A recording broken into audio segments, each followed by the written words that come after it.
Pour en savoir plus sur cet épisode... Ah putain. Et puis comme vous... Ah putain. Atteint. Alors attends, je refais.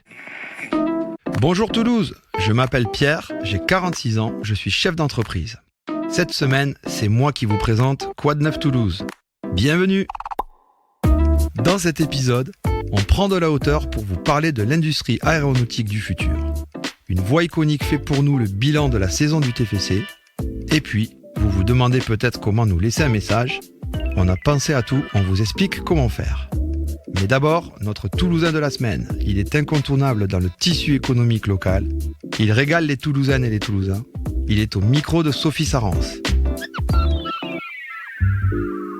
Alors, je m'appelle Thomas Fantini, je suis toulousain, je suis né à Toulouse. Je dirige un groupe de restauration et de traiteurs, avec des restaurants comme la Pergola et plus récemment le Bibent, et des traiteurs comme Falco et Scandi. Je suis aussi vice-président du MEDEF à l'alimentation, au tourisme, événementiel et sport, puisque je suis très accroché au sport et au sport toulousain. Et je suis président du CFA de Blagnac, donc là aussi l'apprentissage, quelque chose qui m'est cher et qui est important pour notre profession. Quoi de neuf, plein de choses de neuves, puisque depuis 5 mois, on a été plutôt actif avec l'ouverture d'un bar à vin, cave à vin, les Canons de la Daronne sur la cartoucherie. Plus tard, on a repris l'hippodrome, le restaurant panoramique de l'hippodrome. Et donc, je vous annonce que dans 2 mois, c'est-à-dire au mois de juillet, nous allons avoir des nouveaux travaux et un embellissement total de l'établissement que vous pourrez découvrir dès septembre. Ensuite, on a repris aussi les bars du Zénith de Toulouse. Et on est très fiers de ça. Très fiers de participer à tout ce qui est culturel et musique sur la ville, et donc on va essayer aussi d'amener quelque chose, une offre supplémentaire et un côté un peu sud de France, sud-ouest à l'offre des bars. Et plus récemment, donc avec le groupe La Dépêche du Midi, le Bibent, place du Capitole, donc qui est un établissement qui a été créé en 1843, qui a plein d'anecdotes et qu'on va essayer de faire revivre sur cette place du Capitole. C'est quoi selon vous le rapport des Toulousains avec la gastronomie ? Eh bien, je crois que le Toulousain est très attaché à la gastronomie. C'est ce qui le caractérise souvent un peu, ces moments de partage, de convivialité, d'échange, les moments où on règle tous nos problèmes finalement, ou alors où on se crée des problèmes. Mais je crois que c'est vraiment le symbole, une grosse symbolique ici à Toulouse, ou plus largement même dans le sud-ouest. Les moments à table sont privilégiés et importants pour nous tous. On va passer à l'interview expresso, j'ai envie de dire. Toulouse, pour vous, c'est quoi ? La convivialité. Vous êtes plutôt rive gauche ou rive droite ? Rive gauche. Un resto pour manger entre potes ? Alors, hormis les miens, pour pas être trop chauvin, chez Carmen, le restaurant qu'avait monté mon grand-père en 1956. Si vous étiez maire de Toulouse, ce serait quoi votre première mesure ? Ah, très belle question. J'irais soutenir un peu plus les clubs sportifs, même s'ils le font beaucoup, et la preuve, ils soutiennent le stade. Là, récemment, ils ont fait une belle annonce. Mais parce que je crois que c'est l'attractivité de la ville aussi, et c'est aussi, ça représente bien le partage, la convivialité, des moments de joie. Donc je pense que le sport est un gros vecteur qu'on n'utilise pas assez. Si vous deviez organiser votre dîner idéal, vous inviteriez qui ? 2 ou 3 personnes, ça peut être des personnes en vie ou pas ? Ma fille, mon père, ma mère. Une personnalité qui fait briller Toulouse, selon vous ? Il y en a beaucoup, on a de la chance à Toulouse. Mais je vais dire aujourd'hui, celui qui fait le plus briller la ville, c'est Thomas Pesquet, il est toujours dans les étoiles. Un entrepreneur que vous admirez ? Je peux en citer 2. Allez-y. Olivier Savran. Grosse réussite, et en plus qui est un peu lié à l'alimentaire, qui est lié à l'alimentaire d'ailleurs, donc je suis assez admiratif de son parcours. Et j'ai envie de citer Didier Lacroix, qui est aujourd'hui au stade, à la tête du stade, qui l'a remonté. Et qui a en plus un gros projet de développement où il a su mobiliser et fédérer autour de lui avec la mairie. Voilà, j'oublie pas Damien Comoli, mais voilà, c'est très marqué sport alimentaire chez moi. Oui, mais c'est très bien. Si vous étiez un joueur de rugby ? Xavier Garbajosa. Si vous étiez un plat ? La daube. Pourquoi ? J'adore le mélange subtil entre la viande et le vin. 2 choses que j'apprécie beaucoup, et voilà, c'est un plat chaud, c'est réconfortant, c'est les plats de grand-mère, donc c'est plein de souvenirs.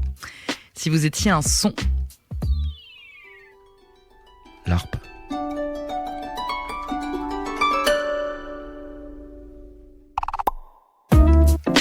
Voyager avec ou sans avion ? Chacun a son idée sur la question. 4 ans après le brutal coup d'arrêt mis au voyage en avion, Le trafic aérien atteint et même dépasse son niveau d'avant Covid. Emmanuel Durand-Rodriguez. En 4 ans, l'industrie aéronautique a beaucoup changé. L'urgence climatique et l'objectif zéro carbone pour 2050 suscitent une course de vitesse pour concevoir les futurs avions. Alors même si l'on sait déjà que l'objectif ne sera pas atteint sans sobriété dans notre consommation de voyage, de nombreuses initiatives sont à retenir et se concentrent à Toulouse. Développer des carburants d'aviation durable, les SAF, dépasser des verrous technologiques sur les architectures d'avions et sur les énergies, avions hybrides, avions électriques, avions à hydrogène. Quelques exemples: Zero Avia, moteur électrique et pile à hydrogène. Beyond Aero et son premier avion électrique habité à propulsion entièrement hydrogène et électrique.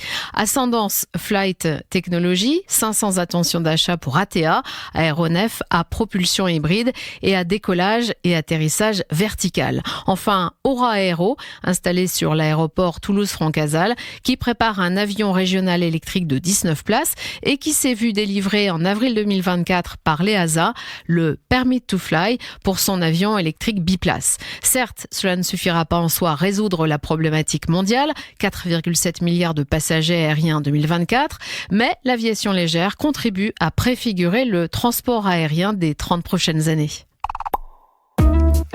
On retrouve maintenant un nom bien connu des supporters du TFC, ou plutôt une voix, celle de Jean-Louis Verger. En tant que journaliste, il a couvert l'actualité du club pendant plus de 30 ans et aujourd'hui, il revient derrière le micro pour nous dresser son bilan de la saison. Un bilan de la saison globalement bon, mais contrasté avec une 11e place au final. Il ne faut pas oublier la première partie du championnat et cette place de barragiste à la trêve avec 14 points et seulement 2 victoires. Un entraîneur novice, Carles Martínez-Novel, qui tâtonne une équipe la plus jeune des 5 grands championnats européens, mais une Ligue Europa parfaitement négociée avec cette soirée magique face à Liverpool au Stadium et la réception de Benfica. Et puis, une prise de confiance à la trêve. Yann Boho, qui signe au TFC le 8 janvier, il a été l'un des facteurs déterminants dans le rebond toulousain en deuxième partie de saison. Sauvé à 3 journées de la fin, le TFC n'aura pourtant gagné que 3 fois à domicile. Heureusement, les joueurs violets aiment les voyages. 8 victoires à l'extérieur, notamment au PSG, à Rennes et à Monaco, excusez du peu. Pour goûter aux belles soirées européennes et avec un stadium très bien garni cette saison, avec une moyenne de 25 000 supporters, il faudra guetter le mercato d'été, les arrivées, les départs, pour retrouver une équipe compétitive et plus expérimentée pour l'exercice 2024-2025.